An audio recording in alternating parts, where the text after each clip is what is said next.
You're listening to Leadership Powered by Common Sense with your host, Doug Thorpe. Here's Doug. Hello again, everyone. This is Doug Thorpe, and you're listening to another episode of Leadership Powered by Common Sense. Today, we're going to take a journey into some mind and heart work, I think. And as most of you who have followed me for a while know, I'm a big advocate of getting your mind right if you're going to be in a role of leadership and influence. And you have to periodically check yourself and see if you're still in the right mindset to do the work you really intended to do. My guest is a lady named Jeni Jente. And Jeni, welcome to the show. Oh, thank you so much. I'm so excited to be here with you today. You're going to hear folks that Jeni and I share a familiarity with, her more so than me, but a gentleman named Bob Proctor. And if you don't know Bob's work, he's worth a look. Unfortunately, he's no longer with us. He passed in 2022, but that was at the age of 87, and he had done some amazing work for decades leading up to that, and has certainly left behind an amazing legacy of influencing people and coaches all over the world. So, Jeni, if you will, give us a little bit of your backstory, your journey, and how you got into this work you're doing today. Yeah, absolutely. So I actually started out in physical therapy. So I, just decided in high school that that was what I wanted to do. I knew I wanted to help people, and that was all that I knew. And this popped up on like a career vision seminar that we had to do in a computer lab in high school. So, a little different than now. And I was like, oh, that sounds interesting. It's active and whatever. So I did that for a number of years. And although I enjoyed my patients, it never felt truly fulfilling. It felt more grinding than anything. And there was so much, red tape, overhead, all kinds of things. I felt very constricted and limited in what I could do for my patients. So, over like 15 years of doing my own personal development and self-growth and all of that stuff, somebody introduced me to Bob Proctor. And I was like, well, I'll just listen to this video. But next thing I know, I stopped everything I was doing. I was taking rigorous notes. I was like, oh my gosh, it made everything click for me. Finally, I was like, okay, all of the things I've been studying and learning and attempting to unsuccessfully implement on my own for the last 15 years finally makes sense. And I just knew this is what I needed to do. So it just all aligned, and I knew like, this is how I need to help people. I need to make this change. And it wasn't easy at first to, jump career paths.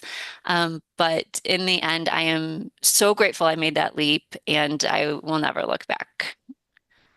Now, you are certified in his programs, right? Is that correct? Correct. Yes. Yeah. And that's the PGI or Yes. Proctor Yeah. Gallagher So it's the Proctor Institute? Gallagher Institute. Yes. Right. So Bob Proctor founded it with Sandy Gallagher. So she's also absolutely amazing. You're getting me. I just came out of a weekend training with them. We were in Arizona for 4 days, and so I'm just on a high, being around all of these amazing people. It's just, oh my gosh, I can't even. I was reading some of the messages people were sending right before this. I'm like, I can't. I'm gonna before just the inspiration, the energy. Like, there is nothing else like it. It is an amazing institution. Yeah. Well, and I want to kind of highlight here for listeners that folks, we are not going to go down a trail of woo woo here. If that's what you're fearing right now or starting to think you're hearing, that's not it at all. Bob Proctor's work is a very smart framework of ways to look at yourself and understand how you might think and manifest things in your own life by the way that you can change that view, change that lens. And it's so vitally important. And I probably butchered the technical way that they like to explain it. Jeni, why don't you help us with that? What's kind of really at the core of where we start in this thinking? Yeah, and that is, your thinking is absolutely it. You hit the nail on the head. Our thinking controls so much. of, the results that we get in life, the way that we present ourselves in life, the way that we feel about ourselves, right? So it amazingly though, it's not just our conscious thoughts, right? It's our subconscious as well. We talk a lot, and if you start listening to Bob, you'll see he discusses paradigms all the time. And this is just our way of discussing that, it's your multitude of habits that's fixed in your subconscious mind, and this is how you've been programmed. But the thing is that we didn't probably have a lot of say in how we were programmed, and it kind of happened to us. But when you realize how some of those things are and you start to regain control and then change it for the results that you do want in your life, and like you said, the way you see yourself, your self-image, this is a huge part of it. And as a leader, if you don't really see yourself as a leader, you don't see yourself as worthy of being able to, lead whatever the community is that you are in charge of, whether it's a business, a corporation, or even just, being a leader on social media, being a leader for your clients, whatever it is that you're a leader for, even if it's just your family. If you don't see yourself as a valuable, worthy leader and a successful leader, then you will never be as impactful as you could be. Yeah, I likewise am a big fan of talking about paradigms and paradigm Mhm. shifting. Of course, Stephen Covey made that phrase popular, at least to me, he did many, many decades ago when I got to hear him in person when his Mhm. first version of Seven Habits came out. That was the first time I'd heard the word paradigm, and I was going, "What's that? What?" But then when you start understanding that, the idea that, as you said, we get sort of pre-programmed in life, whether it's through our childhood and schooling and whatever other experiences get layered on, Mhm. there's this kind of programming that happens, and sometimes the first real work an individual needs to do is unlearn some things Yeah. that you've accepted as some kind of reality and look at the possibilities of another vision and another Mhm. frame that could be true. Yeah, absolutely. And just becoming aware of that too. I think we just go about not even knowing that this is what we're doing, right? I think, money paradigms are probably some of the biggest ones that we see over and over and over. And it's crazy, these, little sayings that our parents would say, money doesn't grow on trees. We can't do that. It's too expensive. Like we just build these beliefs around money just based on the world and what has been given to us, throughout our lives. And we don't even know that we have these beliefs and they're deep seated, they're really rooted down in there. So, first becoming aware and then learning how to change that to a belief of what you actually want in your life, right? Right. Well, and I've often seen and believe that a lot of these paradigms that get established are also impacted by the classic things that we hear as younger children. Mhm. You're not fast enough, you're not tall enough, you're not pretty Mm, enough, and why and how that got shared is mhm. obviously wicked and cruel in many cases, Yes. but yet people embrace those ideas and they Mhm. carry them forward fundamentally the rest of their life. And I've told this story before. I'll tell it again real quickly. When I was going to graduate school, I had to sit for an oral exam to get my degree conferred as in the MBA world. And there was a finance prof who didn't think I understood finance well enough. He said, "I'm going to vote Mm. to confer your degree, but you need to make me a pledge." And I said, "Okay, what's that?" And he said, "You need to promise me you'll never apply to work in the banking system of the U.S." Oh my And goodness. I thought, I was kind of spunky. I was Wow. about 26 at the time, and I was kind of spunky. And Hmm. I said, "All right, yes, sir, whatever." Of course, there was no binding contract to that, but it was that negative thought.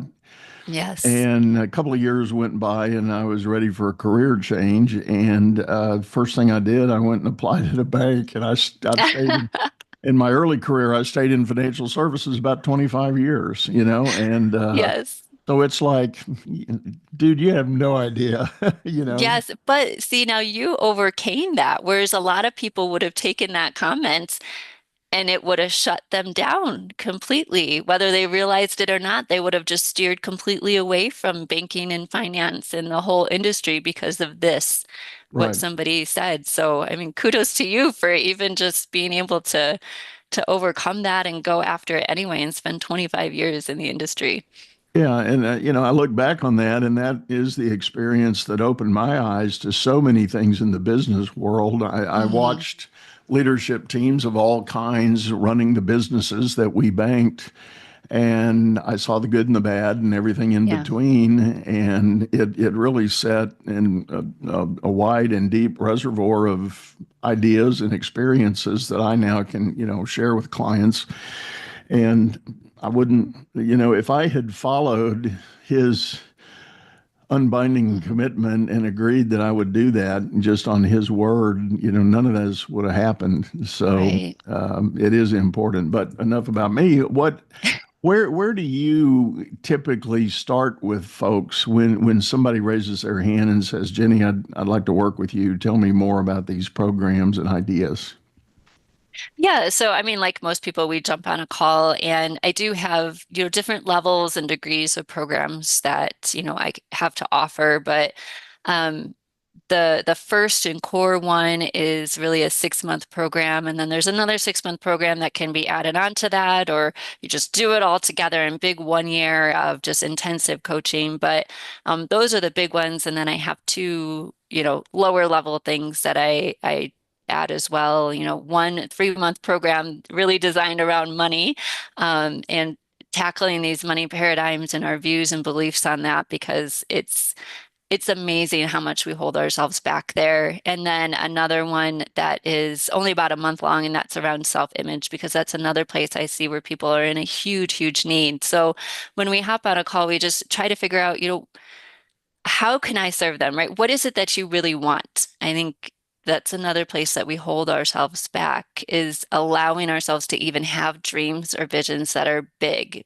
because people will shut that down, right? Like, who do you think you are to have this idea? How do you think that you can achieve this and whatever that is? So, just allowing the imagination to run and start to think about what you really want in life, personally and professionally, and then seeing how we can achieve that and how we can make that happen. Yeah. It again, this all comes back to preconceived ideas and Yes. trying to create that awareness of where the problem may lie, and then Hmm. doing something about it, deciding what you can and will do. But let's talk a little more about the dynamics in the core of Proctor's work, and you alluded to it, the conscious and the subconscious. Tell us a little more about how that comes together.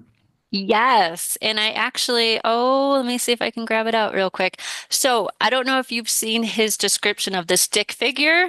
That is one of my favorite things ever. I have a little pin. Let me see if I can. Oh, here it is. See, I still have all my training stuff right next to me. I'm so excited. So the stick figure is just such a beautiful, this is something that I was missing in all these years. And it's so simple. But okay, so if you can see the little pin, can you see that? Yes. Kind of, sort of. Okay, so this is you and everybody. And you can also imagine like little antennas sticking out of the top of it, right? So this is us. So the little antenna are our senses, right? And the majority of us are taught and live through our senses. So we only focus or know or understand what we can see, hear, taste, touch, smell. And we don't even think about what is possible beyond that, right? So we are living by our senses. The top is our conscious mind, and the bottom is our subconscious mind. And then down here is our body. And then that is where the actions come from. But they come from our subconscious mind. So just being able to visualize it, it's so simple, but we can't see the mind, right? Like if you tell somebody, draw a picture of the mind, you're inclined to think of the brain, which is not your mind. Your mind is in every cell of your body. It's vibration, it's movement, it's, something that we can't visualize. So he had been presented this little drawing by Leland Vanderwall, I think it was. Um, and somebody else had drawn it whose name is eluding me at the moment. And it's like everything just clicked. It's like, oh my goodness. So we have control. So if you can visualize, like there's a line through my head. So I have my conscious thoughts and all of that, and we have control over our conscious thoughts and what we actually want to think. We are able to accept and reject ideas as they come to us. But the problem is that most of us don't have that conscious filter. We have our subconscious wide open and we just allow things to infiltrate. And then that changes our actions, our behaviors, our attitudes, all of that. So, I mean, this alone was one of my absolute favorite things that I learned. I need to just start wearing it. Yeah. Yeah. And let me elaborate for those that are just Yes. streaming audio right now. What Jeni Oh, just yeah. held up, there's a circle with a horizontal line through it, and underneath the circle is a little square. And what she's talking about above that horizontal line is the conscious, the sight, sound, touch, smell, all of our six senses and what we take in. But below that line is our subconscious, Yes. where most of the action ultimately happens. So take us a little further into that. So how do we begin to manage that subconscious area? Yes. Well, first you have to harness back control of your mind, right? So as I said, a lot of us just have our conscious, we leave our subconscious mind wide open, right? We don't utilize our thoughts and our intellectual faculties as we should.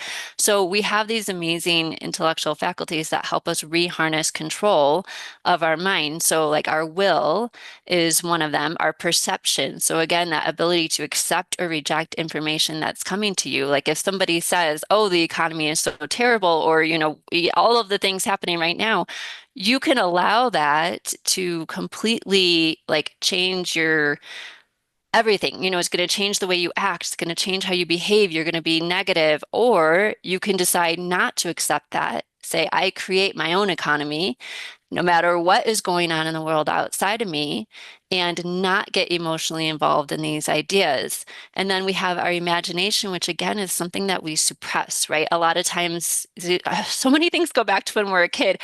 We're told, quit daydreaming, sit down and focus. Like, don't imagine things that are bigger than what you can achieve, like stay realistic. So we suppress those parts of us. And really that's one of our most powerful tools is our imagination. And I think some of the best leaders have been able to develop that huge imagination. They have a big vision for whatever their company, their brand, their whatever they want to achieve in the world and the impact that they want to make instead of allowing it to be suppressed. So that is such a huge key thing.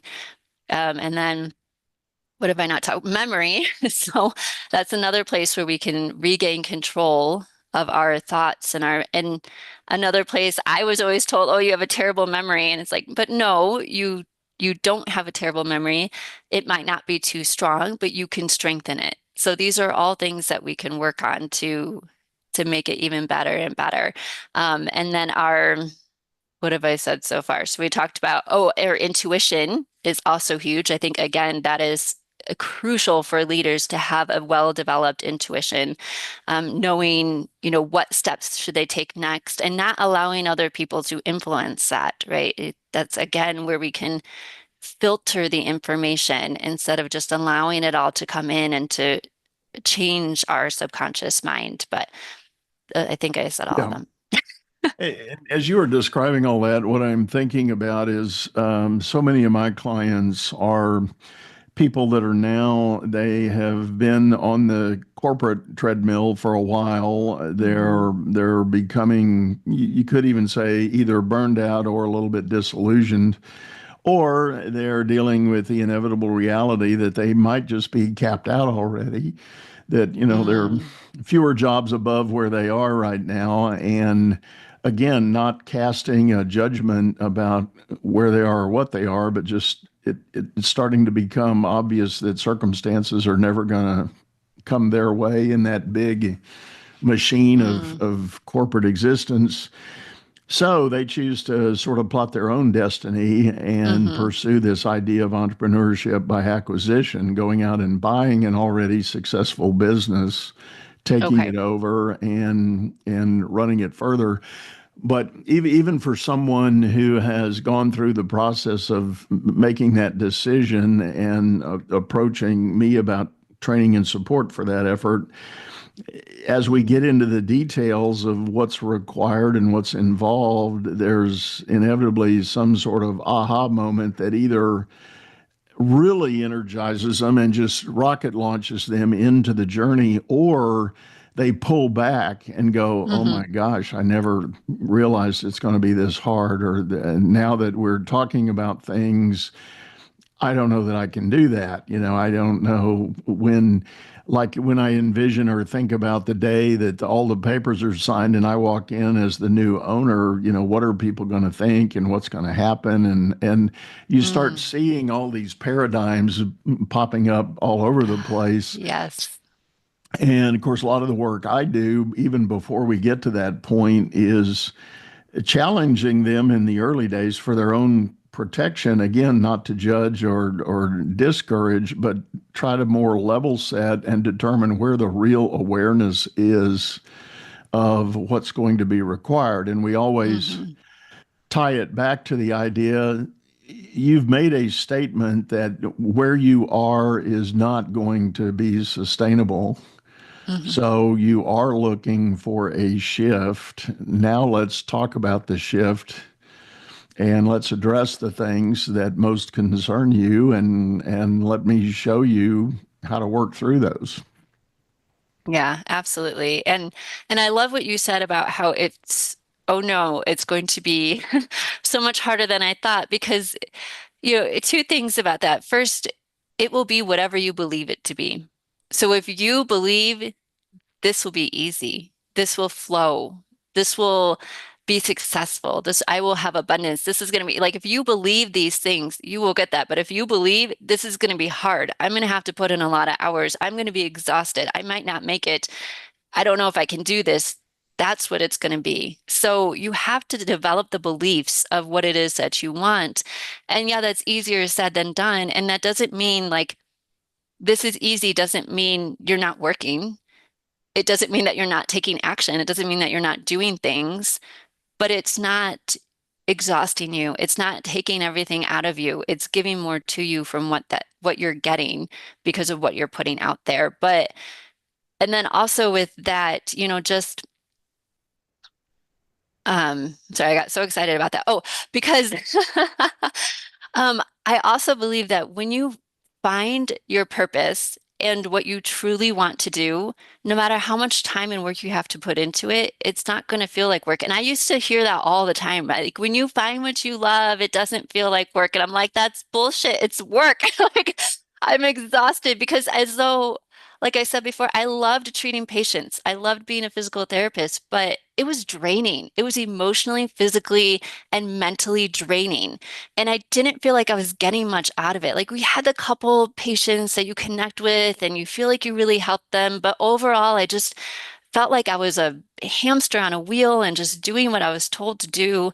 And then I tried some other side things and I'm like, this is hard. This doesn't feel right. But then when I found this, and it lights me up like nothing else. Like I am so passionate about this. I have to stop myself from doing too much because I love it so much. So when you find that, so whatever journey or like thing that they're jumping into, if they really love it and they know the impact that they're going to make, then it's not going to be hard. So, Right, right. Well, I think that's so true. And I know there has been a lot written about finding purpose and hmm aligning that. And often people, that's a mystery when you bring that up. And I had this happen in a coaching session, and I'll just from a very tactical way, I'll share something real quick that I share with my clients. When we get to talk about this, what really excites you and what really gets you going, and people genuinely aren't sure. mm What I encourage people to do is create what a friend of mine calls an accomplishments inventory. Sit down one day in a quiet place, write out a bulleted list of everything you've had a chance to I love do. that. And this is not a job description. I want to be clear about that, but Mm-mm. this is the literal components or elements that you had a chance to participate in. And think about it in terms of we did this, it required that, and it resulted in something else, and just Mm-hmm. that whole thing. But build that long list and go back as far as you want to. Go back to the high school if you were, in sports or in a club or something like Yeah. that. Include those things, but then make a second pass through the list and put some simple pluses and minuses next to every one of them. And we all have experiences like that. We say to ourselves, man, I'm glad I did that, but I don't ever want to do it again. Yes. And That would be my service in the military. Yes. Yeah. yeah, Just yeah. And you have those, so fine. Then call out the minuses, and now start looking at the pluses. So this is another pass, second pass through the list. yeah. Start identifying the common elements that were involved in that thing that was a plus. And I'll give you some quick examples of what emerges. And I don't want to set paradigms for anybody. Listen to me, but I'm giving you examples on how this plays out.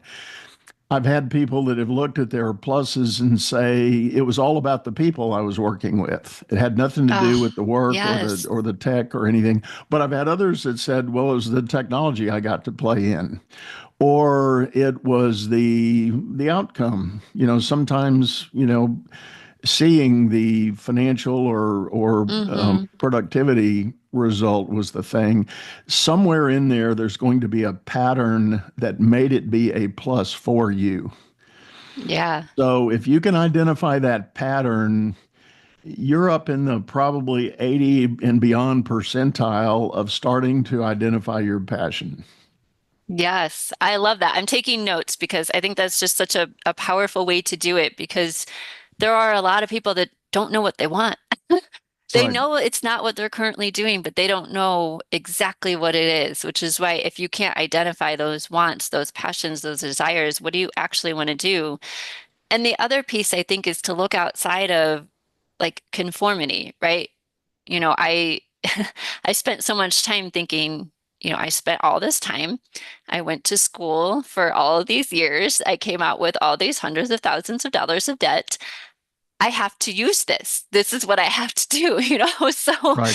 I was stuck in this view of like, this is what you do. You go to school, you get your job, you work until you retire. Along the way, you get a decent house, and hopefully you can take vacations. Like it just was, this is how it is. But maybe for so many of us, no, not maybe, I think for so many of us, it's not that clear cut. And it's not that, this conformed way of what our life is supposed to look like. And for people being able to look outside of that, and when you make this list of their accomplishments and think, what was I most happy doing? And where did I light up? Where did I really enjoy what I was working on?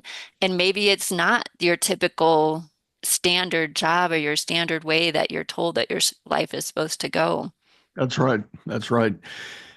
And boy, in my trips around the sun, I have met so many people that got put on a course that was not anywhere close to alignment with you Mm, know, their own sense of ultimate purpose. And maybe it was a parental mandate, you're going to be a doctor, you're going to be an attorney, or I'm a plumber, you can't do anything but be a plumber, those yeah. kind of things. And it cuts all ways, both ways. Whatever that kind of programming, and we get back to this paradigm setting Hmm. mindset that you're cast on a journey, and then you go that way, and you Hmm. often stay that way until there's an interrupt, like heaven forbid a medical breakdown, a Yeah. burnout, or the company says your services are no longer needed, and now you're Mm, you're searching. Mm-hmm. I discovered all of this in 2008 when we had the big financial crisis in the US and unemployment went skyrocketing into double digits. I Mm-hmm. created a nonprofit organization to help job seekers find new ways to find jobs. And quickly doing that work, that's when I discovered we've got to work on this passion stuff first. Yeah. It doesn't do anything to help someone perpetuate a journey they didn't even like being on in the first place. Yes. So, Yes. because there had been an unforeseen interrupt, everybody that was a client of mine at that time had been given a pink slip, so they were out. Mm-hmm. They were living with the massive disruption of what they thought they Mm-hmm. had going on. So, I made the quick argument with everybody when they joined us, you know, no better time than now Yeah. to reset and explore what the real truth is. Yeah. And when we started doing that work, we came up with a 6-part framework to get you there. And doing a resume and preparing for an interview was numbers 3 and 4 on the list. It wasn't Yeah. even 1, 2. So we had a lot of work we did with folks. They totally reconnected, rediscovered Mm-hmm. some passion and energy. And what it did for them when they were ready to go out to the market and maybe do a 180 from where they had been, they showed up with energy, excitement, enthusiasm. Yes. And what employer wouldn't want somebody that's visibly, obviously motivated?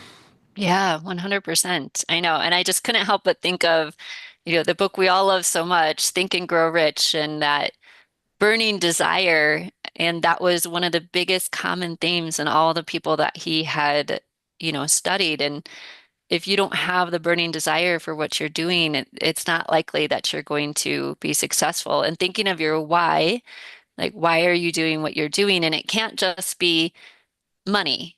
It can't just be, I want money to live. Like, so what do you want to do with that money? How much do you want? Where is it going to go? Is it a house that you want to live in? Is it a charity that you want to be able to support? Like, what is it that your goal is with this money? Not just, I want money to have it. So, looking at all of those pieces as you're diving into whatever the next step is going to be, whether you're changing careers or starting something new or just trying to elevate where you already are, but making sure that those things are in place, and then you'll have a lot better Right. success. Well, and I'm going to, on that note, I'm going to add something back to the entrepreneur by acquisition possibility that I'm working with a lot Mm-hmm. of people on. The other amazing dynamic that's present in that situation is that the founder owner that is ready, maybe they're a aging boomer, a baby boomer, and they want Mm. to cash out and sell out. It's not because the business is bad. It's not. It's going quite nicely. However, there's some untapped potential in that Mm. business, and the founder owner has no passion anymore. They don't want to Yeah. try a new thing. They've been doing it for Mm-hmm. 20 years, 30 years. They're ready to move on with Mm-hmm. life. So these new owners have amazing untapped potential to move into these places. And while we were in the green room, I alluded to just last weekend, I was doing a trip to one of my buyers and meeting with his new leadership team. Mm-hmm. And what happened during that workshop happens 100% of the time. The leadership team that is already in the business that pulls forward and joins up with the new owner, they've got ideas that have never been allowed to see the light of day. Oh, wow. Former Yeah. owner wasn't interested, just, and Mm-hmm. I'm always quick to say when I talk about this, I'm not judging the prior owner. Right. He or she had their reasons for doing what they did. And you have to Mm-hmm. respect those because, again, I highlight the business is successful. It's not Right. struggling. These are not Mm-hmm. break and fix deals. These are Mm-hmm. profitable businesses that are sold for good money. but the team and the new owner have a bunch of upside potential for expanding and Yeah. growing that business because of the foundation that's already been built. Hmm. And now it's a matter of bringing the great ideas to new light and seeing what can happen, changing the paradigm about that Yeah. that business itself and Yeah, what it can absolutely. do. Hmm. So it's a very interesting, and I've done a lot of these workshops, and it happens 100% of the time. When we really get Wow. into the work, Hmm. basically, reinforcing the ideas that the new owner has and their personal vision on why they made a life change and moved into this realm. Hmm. And truthfully, they may not know anything about the work that's being done, but they're coming in as an investor owner, not an operator owner, Okay. and they're ready to lean on and trust the team that does exist, and give them the power and authority to take it further. So Yeah. it's a real interesting. It is all about paradigm shift when we do these transactions. Yeah. Yeah. And you're right. And now you're shifting the paradigm of the entire organization, Right. which, brings up the other point that sometimes people talk about raising morale, but really it comes from the top down, right? Or whatever it is, not necessarily morale, but you know what I'm trying to say? Yeah. Yeah. Like even that, like the direction, the vision, and where the Well, it's a company is going culture to change. go. Yeah, yes, absolutely. And so, not to say that morale or anything was bad before, but you bring in something new. And again, it's from the top down. So now you have the people at the top that are excited and they're ready to go on to a new direction and a new step and have better growth and make it so now that's going to trickle down and everybody in the organization will then be excited for the new developments. So that Yeah. is very cool and very interesting that you see that every time. Yep. Yep. Well, Jenny, I think we're about up on time for this episode. Thank you so much for sharing with us. Tell folks the best way to get a hold of you. Yeah, so I have the LinkedIn and the Facebook and all the things, but if you go to bringonpossible.com, that has all of the links to Great. everything and whenever my live trainings are coming. So Nice. Well, very good. Again, thank you so much for sitting in. And folks, as always, we will have those links in the show notes. So when you get to a safe place, if you're listening on a streaming service, check out the show note. You can find out a lot more about Jeni, her company, and her work. And do like to remind everybody we've got a video version of this over on YouTube, channel by the same name. You'll have to look at the video to see the little image that we talked about yes. earlier. Um, but some of you maybe have already seen that and understand what we were talking about, but I encourage you to check that out. And if you need to get a hold of me, the easiest way, as always, is Doug Thorpe, THORPE.com. I've got links and some resources you can get for free and learn more about the work we do. But for now, we're going to sign off, say goodbye, go out there, make it a great day. You've been listening to Leadership Powered by Common Sense, hosted by Doug Thorpe. If you would like to know more about the coaching and advisory services he provides, visit dougthorpe.com.